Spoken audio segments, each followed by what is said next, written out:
Hello friends, আসসালামু আলাইকুম। আশা করি ভালো আছেন। আসুন আমরা বাংলা ব্যাখ্যা সহ ইংরেজি শিখি। এখানে 3টা বাক্য লেখা আছে। বাক্যগুলো যদি আমরা ভালো করে দেখি, বুঝি এবং চর্চা করি, তাহলে কিন্তু অতি সহজে আমরা ইংরেজি বলতে পারবো এবং শিখতে পারবো। চলুন আমরা শুরু করি। এখানে লেখা আছে, সে কখনো সত্য কথা বলে না। এটা সহজ বাক্য, পানির মতো বাক্য। এটা বলে না, প্রেজেন্ট ইনডিফিনিট। বাক্যটা হলো প্রেজেন্ট ইনডিফিনিট সিম্পল সেন্টেন্স। সে কখনো সত্য কথা বলে না। আমরা বলবো হি হলো সাবজেক্ট, সাবজেক্ট পর হলো মূল ভার্ব। এখানে একটা কখন আছে অ্যাডভার্ব, তাহলে আমরা বলবো হি হি নেভার স্পিক, SPEAK। এখানে হি হলো থার্ড পারসন সিঙ্গুলার। যেহেতু হি হলো থার্ড পারসন সিঙ্গুলার, তাহলে এই মূল ভার্বের সঙ্গে একটা এজ যোগ করবো আমরা। হি never speak the truth, TRUTH।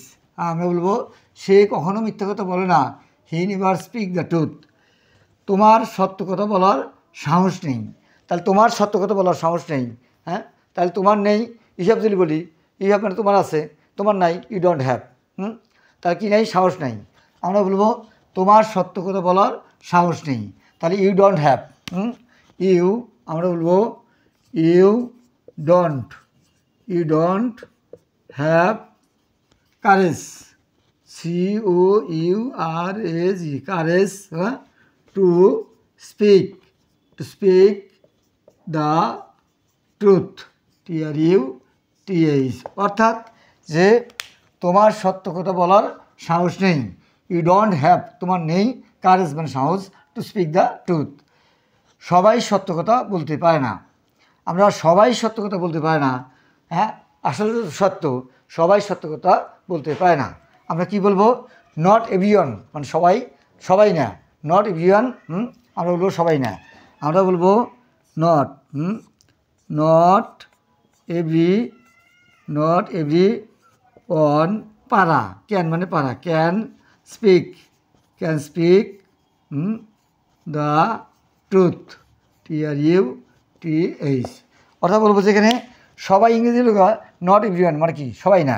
Not everyone can speak the truth, যে সবাই সত্য কথা বলতে পারে না। Not everyone can speak the truth. প্রথম বাক্যটা হলো, যেহেতু present indefinite, he never speak the truth, সে কখনো সত্য কথা বলে না। তোমার সত্য কথা বলার সাহস নেই, তো তোমার নেই, ইউ ডোন্ট হ্যাভ কারেজ মানে সাহস, টু স্পিক দ্য ট্রুথ। আর তৃতীয় নম্বর বাক্যটা হলো, সবাই সত্য কথা বলতে পারে না।